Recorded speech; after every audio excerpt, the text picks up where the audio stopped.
বন্ধুত্ব টাকার মতো রক্ষা করার চেয়ে তৈরি করা সহজ, বলেছিলেন বাটলার। একজন বিশ্বস্ত বন্ধু 10,000 আত্মীয়র সমান।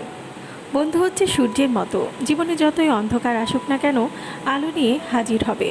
কখনো কোনো বন্ধুকে আঘাত করো না, এমনকি ঠাট্টাও করো না। প্রত্যেক নতুন জিনিসকেই উৎকৃষ্ট মনে হয়, কিন্তু বন্ধুত্ব যতই পুরনো হয় ততই উৎকৃষ্ট আর দৃঢ় হয়। যার কাছে নিঃসংকোচে মনের দুটো কথা বলা যায়, সেই হচ্ছে প্রকৃত বন্ধু। আপনি যখন বিপদে জড়িত থাকেন তখন বুঝতে পারবেন আপনার প্রকৃত বন্ধু কারা। দৃষ্টিভঙ্গির সমতা বন্ধুত্ব গড়ে তোলে। একজন বন্ধু পরিগণ্য হতে পারে প্রকৃতির শ্রেষ্ঠ শিল্পকর্ম হিসেবে। মনে রাখা উচিত, যে বন্ধু সুসময়ে ভাগ বসায় আর দুঃসময়ে ত্যাগ করে চলে যায়, সেই বন্ধুই তোমার সবচেয়ে বড় শত্রু। কি ভালোই না লাগে পুরনো বন্ধুর হাত।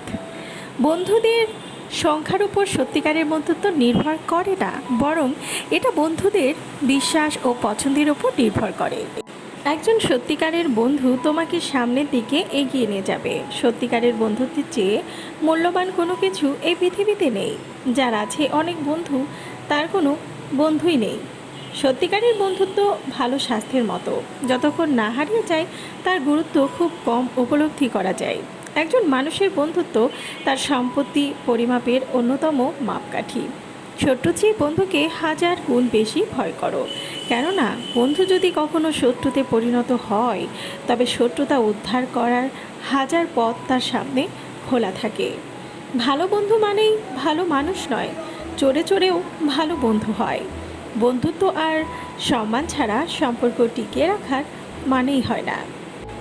আমাদের বন্ধুদেরকে অবিশ্বাস করা হলো তাদের দ্বারা প্রতারিত হওয়ার চেয়ে অধিক লজ্জাকর। মনে রেখো, তোমার শত্রুর শত্রু তোমার বন্ধু, আর তোমার শত্রুর বন্ধু তোমার বন্ধু। আমলকি পেয়ালের কুঞ্জে কিছু মৌমাছি এখনও যে গুঞ্জে, জানি কোন সুরে মোরে ভরা লেগো বন্ধু।